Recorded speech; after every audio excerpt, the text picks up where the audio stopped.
Hola amigos, bienvenidos a un vídeo más sobre este canal de superadotación intelectual que hemos llamado Marcianos y Terrícolas.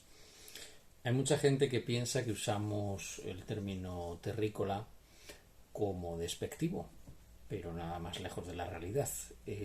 Usamos el término terrícola porque, bueno, son abundantes, ¿no?, los terrícolas, y son radicalmente diferentes de los marcianos o superdotados, los cuales son bastante raros. Yo no sé si alguien habrá visto alguno, pero bueno, yo sí he visto varios, tanto en mi familia como en asociaciones y demás. Pero en definitiva, no se trata de ser peyorativo ni de discriminar a nadie, se trata más bien de explicar las enormes diferencias que existen entre las personas superdotadas y no superdotadas, porque hay gente empeñada en quitar entidad al colectivo y decir que no existe. Bueno, pues en el vídeo de hoy vamos a demostrar hasta qué punto esto es falso. Es decir, las personas superdotadas no solamente existen, sino, no porque lo diga un test solamente, sino por algo que para mí es mucho más importante, y para todos los que tienen esta condición yo creo que es más importante, que es su perfil cognitivo, su forma de ver la vida, su forma de sentir. Según la teoría de las inteligencias múltiples, de la cual hemos hablado muchas veces, existen muchos tipos de inteligencias diferentes. Existe una inteligencia lógico-matemática, verbal-lingüística, interpersonal, intrapersonal, naturalística, musical, etcétera. Lo que caracterizaría a la persona superdotada es la distribución de inteligencias, no el que alcance altos valores en una o en otra, sino altos valores sostenidos en todos los tipos de inteligencia. Y eso incluye también algunos aspectos emocionales de comprensión de los demás. De tal manera que podríamos definir que uno de los rasgos, aparte de su alto coeficiente intelectual que tienen las personas superdotadas, es su sensibilidad y su alto nivel de empatía. ¿Pero qué es la empatía? Bueno, pues la empatía es la participación afectiva de una persona en una realidad ajena a ella, generalmente en los sentimientos de otra persona. Es decir, no solamente tiene que ser uno empático respecto a los sentimientos de otra persona, sino generalmente es así, pero también puede ser empático respecto a la naturaleza, empático respecto al sufrimiento de los animales, etcétera. La empatía, por tanto, es la capacidad que tenemos para percibir las emociones y los sentimientos de los demás, basadas en el reconocimiento del otro como similar, en el reconocimiento de sentimientos y emociones también, y sensaciones en general. Yo no solo resumiría la empatía a las emociones puramente humanas, sino a las sensaciones en general de conexión con la información que nos llega del mundo externo en términos afectivos. Por tanto, esto es fundamental para la sociedad, la empatía. Crear una sociedad de cerebritos sin empatía sería crear una sociedad de robots, de hombres alienados, y una sociedad que tarde o temprano colapsaría. Pues bien, como últimamente se están dando ciertas dinámicas, y no oculto la motivación de este vídeo, dentro del ámbito académico, en la que se nos trata un poco de imponer un modelo productivista basado en el rendimiento de artículos científicos exclusivamente, y minimizando otros aspectos que yo creo que son fundamentales, como puede ser la calidad de la docencia, como puede ser la extensión universitaria, o incluso la generación de nuevas ideas, ¿no? No solo me refiero a la universidad, al sistema educativo en general, ¿no? Yo trabajo en la universidad, pero esto afecta al sistema educativo en general. Por algo tengo dos hijas en edad, una de ellas universitaria y otra en edad escolar, o instituto más bien, que, bueno, pues me han nutrido de suficientes ejemplos de hasta qué punto está mal la educación. Un país que no avance en educación es un país que retrocede, indudablemente. Y estamos creando auténticos robots en los sistemas educativos, gente que solo se lo aprende todo de memoria y máquinas, en definitiva, cuyo único objetivo es producir y producir. Y luego llegan a las universidades y lo único que hacen es producir, pero no generan ideas nuevas. Generan ideas basadas en el conocimiento previo. Repiten los mismos esquemas, aprenden unas técnicas y las aplican sistemáticamente, pero en contextos muy similares. Y esto es penoso para los que amamos la universidad y la educación en general, y vemos cómo la sociedad va evolucionando hacia que nos transformemos, como digo, en robots, en máquinas, que no tengamos ideas propias, que no pensemos por nosotros mismos. Uno de los aspectos que precisamente más descoloca a las personas empáticas es estar rodeado de un ambiente de robots, un ambiente en el que las personas no parecen tener sentimientos ni emociones, no parecen responder a estímulos humanos, sino que solamente hacen cálculos puramente fríos y sesgados de las relaciones humanas. Es decir, para ellos relacionarse con otro ser humano es como relacionarse con una alcachofa o con una lechuga, es decir, te la comes y punto. Por tanto, ante ese panorama que se nos presenta, algunos realmente estamos en crisis y, como dice la teoría de la desintegración positiva de Dabrowski, de las crisis surgen el crecimiento personal y, por tanto, la superación de la crisis. Y las crisis son malas en el sentido que producen dolor, producen sufrimiento, pero son buenas porque nos obligan a reaccionar. Y yo he tomado hoy dos reacciones. Una, plantearme de forma totalmente racional, científica incluso, por qué me siento tan mal en un ambiente falto de empatía. Y dos, hablar con uno de los pocos científicos empáticos que conozco, los hay, pero no son abundantes, y explicarle un poco lo que me ocurría. Y entre una cosa y la otra me ha aclarado bastante, y este vídeo es un intento de que otras personas que pasen por lo mismo se aclaren también. Ya hemos definido la empatía, por tanto vamos a definir lo que es, en cierta medida, casi lo contrario, que es la toxicidad. Las personas son tóxicas cuando su comportamiento nos genera una sensación negativa, una emoción desagradable. A mí las personas poco empáticas me producen dolor interno, me producen sufrimiento incluso. Yo soy una persona altamente empática y, aunque trate de disimularlo, no lo parezca porque hablo así de forma como muy sosegada y tal, soy muy empático y, por tanto, estar rodeado de gente que no lo sea me provoca sufrimiento porque me doy cuenta que es como si estuviera en un desierto emocional, en un desierto absolutamente falto de afectividad humana, en el que las bromas o los chistes son puramente triviales, en que las conversaciones son banales, en las que todo el mundo que se te busca hace un cálculo para ver en qué le puedes interesar. Así que me he dedicado a definir una serie de variables fijándome en las personas que conozco, no del entorno actual solamente, sino históricamente hacia atrás, que más tóxicas o que más sentimientos de toxicidad me han producido, y al mismo tiempo aquellas personas que me han producido calma, sosiego y una sensación agradable de estar con auténticos compañeros, con personas humanas como yo. Y las he definido por variables, porque yo esto lo llevo reflexionando muchísimo tiempo y lo tengo absolutamente claro. He definido concretamente 18 variables que voy a explicar a continuación, porque he aplicado la ciencia de los análisis multivariantes en la que yo trabajo ocasionalmente, o las metodologías, lo he aplicado a esto, al campo de la psicología del comportamiento, por decirlo de alguna manera humano, y he definido las siguientes variables. La variable número 1 las he definido en estados de 0-1, es decir, 0 ausencia de toxicidad, 1 presencia de toxicidad en esa variable. Una serie de variables que yo describo como indicadoras de toxicidad. La primera sería si la persona disfruta haciendo daño en sus variadas formas, es decir, psicológico o de otro tipo. Esa persona que le gusta pues torturar a los demás, que cuando ve una persona débil se crece y le entra una especie como de fervor por hacer daño, ¿no? Esa sería la descripción. Es decir, ves a una persona que disfruta haciendo daño, pues ahí lo tienes. Dejaré la descripción de estas variables en la descripción del vídeo. Lo segundo, si es envidioso de los logros ajenos, es decir, si le sienta mal, si le ves molesto cuando alguien consigue algo a su alrededor, bien seas tú u otra persona. Esa sería la variable 2. La variable 3, si es frío y calculador cuando algo le interesa, es decir, si se concentra en su objetivo y no se aparta ni un milímetro de él, va hacia su objetivo y le importa todo muy poco. La 4, si exige lealtad incondicional, bien sea porque sea un superior jerárquico o bien sea porque sea un compañero de trabajo y te exige lealtad incondicional, es decir, que no le falles. Y si le fallas te monta un problema, aunque sea mínimamente. No admite la divergencia, no admite que tú tengas ideas propias. Tú tienes que ser leal con él.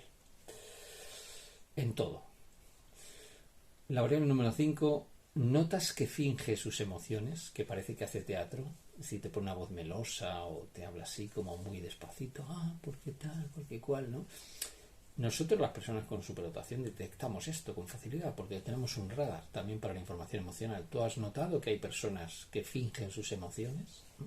Esta sería otra variable. La variable es número 6. Si habla habitualmente de la vida privada de los demás, si chismorrea, si ridiculiza a los demás, si saca los trapos sucios de todo el mundo, o si distorsiona la vida de los demás. Es decir, a lo mejor ha observado que alguien está discutiendo con alguien y ya está hablando de que esa persona es conflictiva, etcétera. Distorsiona, exagera, le gusta hablar de la vida privada de los demás, sacar los puntos más débiles o las debilidades de los demás en público, delante de otros. Bien, la variable número 7, si te das cuenta que todo para él es un cálculo táctico, no le ves demostrar afecto. Alguna relación, por ejemplo, personal de trabajo y una persona de repente se enfade puede indicar que es muy humana. Pero si tú no lo has visto nunca mostrar ningún tipo de afecto, de relación espontánea ante otras personas, esta sería una variable a tener en cuenta. Le gusta alardear de poder, de estatus, de dinero, de alguna posición de privilegio que tenga constantemente. Está alardeando de su... Si es un jefe, está alardeando de ser jefe. Si ha conseguido algún éxito profesional, alardea constantemente. Presume. Le gusta presumir y que los demás le rindan pleitesía.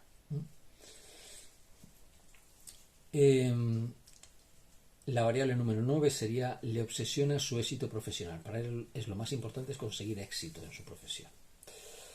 La variable número 10, minimiza los méritos de los demás y oculta sus fallos, no reconoce sus fallos. La variable número 11, no suele manifestar afecto. Esta variable de alguna forma ya la hemos descrito antes, pero bueno, esta específicamente que no manifiesta ningún tipo de afecto. Es frío. La variable número 12, se aprovecha del trabajo de sus subordinados. Se aprovecha el trabajo de sus subordinados, de sus compañeros de trabajo, es un baguete, no hace nada, se pega ahí para pillar cacho, como se dice, o pillar rueda, y no suele trabajar ni esforzarse. Se burla, la variable número 13, se burla constantemente o con cierta frecuencia de los demás. La variable 14, solo le interesa el logro profesional o el estatus social, de alguna forma ya lo hemos descrito. La variable 15, sus favores nunca son gratis. Cuando te hace un favor te pide que le hagas tú a él uno, equivalente, o te lo recuerda constantemente. La variable número 16 te cuenta sus problemas personales, de pareja, de lo que sea, pero nunca le escucha los tuyos. Esto es muy típico de alguien concreta, una persona que te empieza hablando pues de lo mal que se encuentra o lo estresado que está o lo que le pasa, tú le vas a contar algo y como si le molestara o incluso te cambia la conversación. La variable número 17 tiene ataques de enojo cuando alguien le lleva la contraria o se burla de él, es decir, tiene un ego subido. Y la variable 18, todo lo que hace es para un objetivo personal. Bueno, algunas de estas variables pueden ser redundantes, no importa. El análisis multivariante nos va a decir si son redundantes o no por su carga de varianza, si usáramos un método paramétrico, y un método no métrico sería el estrés, el grado de distorsión o de explicación que tiene estas variables. Bien, lógicamente esto es un estudio simplemente de ejemplificar un poco lo que pasa y no pretende ser un estudio de gran calado científico, aunque la metodología que estoy proponiendo quizá a algún psicólogo le podría interesar aplicarlo. Bien, lo siguiente que vamos a hacer es, una vez descritas estas variables, tipificar varios casos de personas que conozcamos a lo largo de la vida como presencia o ausencia, es decir, unos ceros de las variables en cuestión. Aquí estáis viendo la matriz que me ha salido. Yo he metido 30 personas, no quería meter más para no estar más tiempo, es decir, para ver el comportamiento un poquito del análisis que iba a salir. Para esto sirven los análisis multivariantes, para ver varias variables simultáneamente y cómo explican la estructura global de esto que hemos llamado toxicidad. Y también para ver si hay algunas variables redundantes que podemos suprimir y reducir el número de variables a unas pocas que expliquen, y también ver grupos y tendencias. Bien, he explicado estos casos de personas que tienen estos perfiles. Y lo primero que quiero comentar es que me he llevado la sorpresa de que aparentemente ninguna variable sobra. Es decir, todas las variables manifiestan lo que podríamos llamar un grado de explicación o de estrés que es bastante homogéneo. El estrés de todas estas variables no sube necesariamente de valores que podríamos decir en torno al 5%, oscila entre un 2 y un 8%. Por tanto, todas se vienen a explicar lo mismo. Es decir, no hay una variable que explique, podríamos decir, toda la observación de datos, y no hay variables tampoco que sean irrelevantes. Es decir, no podemos suprimir ninguna, bien sea por ausencia de explicación o bien sea por exceso de explicación de otras. Eso es lo primero que a mí me ha llamado la atención. Lo segundo que me ha llamado la atención es que hemos utilizado distintas distancias matemáticas. Hemos utilizado concretamente las distancias matemáticas para variables binarias, 1, 0, de Algover, binomial, Bray-Curtis-Horn, Canberra, distancia de Chow, el índice de Dice-Sorensen, la distancia euclidia, la distancia de Gover, la distancia de Daman, de Jacquard, el índice de Jacquard, el índice de Kulczynski, de Minkowski, de Montfort, de Ochiai, el índice Phi, Rao, Rogers-Tanimoto, Simple Matching, y SOCAL 1 y SOCAL 2. Bueno, son distintos índices matemáticos. Yo tengo un colega que se llama Sergio Camiz, que es un auténtico genio de las matemáticas y que dirigió una tesis doctoral en la que analizó las propiedades matemáticas de 200 distancias matemáticas. A ver, existen muchísimas distancias matemáticas, pero con que uses 10, 12, 15 para un estudio de este tipo sería más que suficiente. Bueno, el resultado que hemos obtenido es que la distancia matemática que mejor describe, a medida que vamos introduciendo ejes, un eje sería algo así como una variable que explica otras, para que nos entendamos, pues con dos ejes podemos explicar perfectamente la variación observada en términos de estrés. La palabra variación no sería propia en términos de estrés. El estrés es la diferencia entre lo predicho y lo real, por decirlo de alguna manera. Cuando usamos dos variables, combinación de estas 18, pues obtenemos una explicación bastante coherente. Y concretamente eso con la distancia SOCAL 2, una distancia matemática. Bien, esto es lo primero que conviene tener presente, ¿no? Que hemos probado muchas distancias matemáticas y nos quedamos con una, la SOCAL 2, que nos explica con dos ejes la variación observada. Lo segundo que conviene tener presente, que ya de alguna forma lo he dicho, es que tenemos un estrés que es, como digo, muy similar entre todas las variables. Por tanto, no nos sobra ninguna variable. Otra cuestión importante es que cuando hacemos un análisis de estrés, gráfico de estrés que se dice, podemos observar que la variación explica, o sea, esos dos ejes nos explican prácticamente el 99,1% de lo que hemos observado. Es decir, esas 18 variables nos sirven perfectamente para explicar el 99,1% de las diferencias entre individuos que hemos estado analizando. Otra cuestión sumamente interesante de este análisis es que dentro de lo que son los individuos que hemos muestreado, podríamos decir que existe un reparto, básicamente, como vais a ver ahora en un gráfico, que se podría resumir en que esa toxicidad a su vez se puede resumir en tres grupos en base a dos ejes. Un eje que nos separaría a los psicópatas, gente con perfil psicopático, del resto, y un segundo eje que nos separaría hacia arriba a los egoístas y hacia abajo a los soberbios.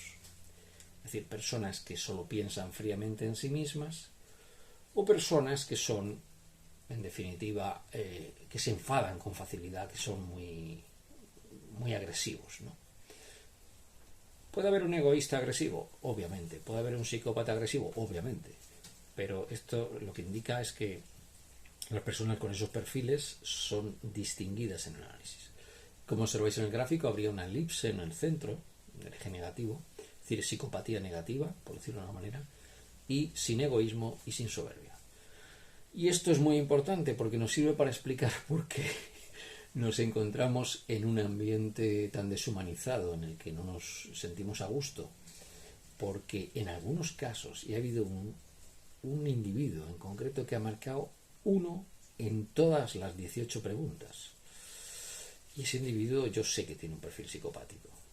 Lo conozco desde hace muchos años y sé perfectamente que le gusta hacer sufrir, que es un tipo que, bueno, es envidioso, es un tipo que está siempre hablando, sacando trapos sucios, con una capacidad de manipulación de la gente tremenda. Es una auténtica joya, en términos negativos, claro.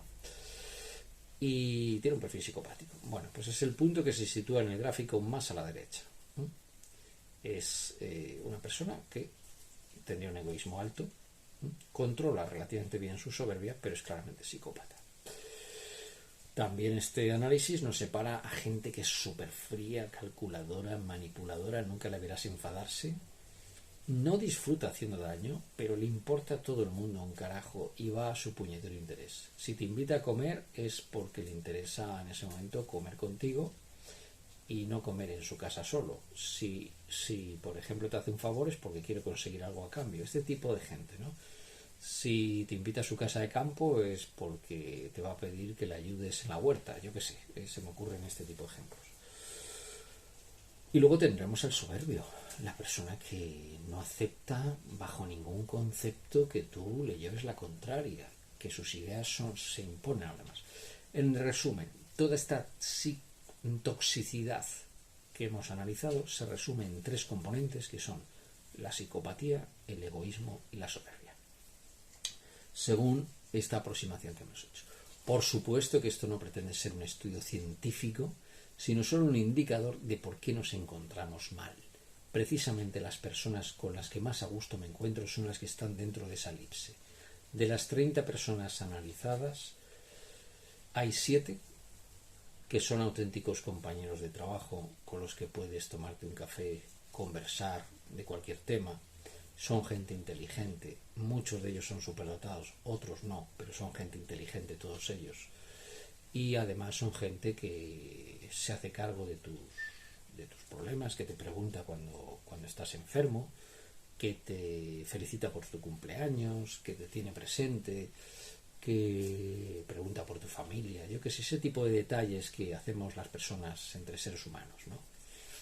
No es una persona que cuando te hace un favor te vaya a pedir algo a cambio, por el contrario, les gusta hacer favores, es decir, son personas que realmente merecen la pena ver.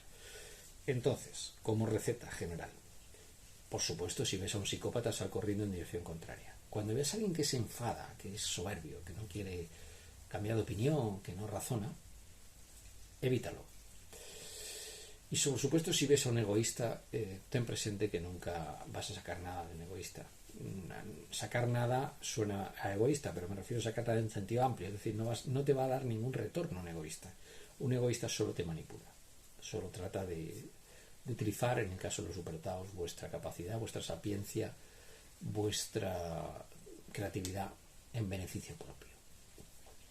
Y a nosotros no nos importa dar, siempre y cuando no sea un egoísta. Creo que en eso estaríamos de acuerdo casi todas las personas con superdotación, que no nos importa ayudar a los demás, siempre y cuando no sea alguien con un perfil claramente egoísta.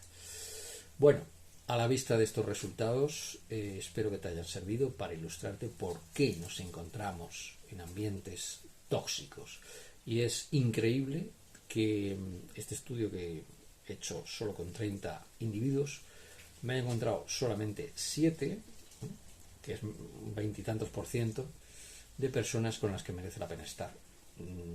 Y eso significa que hay un 80% de personas que tienes que evitar. Bueno, espero que te haya gustado este vídeo y le des al like y nos vemos en otra entrega. Un saludo y mucha paciencia con los tóxicos. Por cierto, no lo he dicho, este test lo voy a bautizar como test de toxicidad terrícola, T3.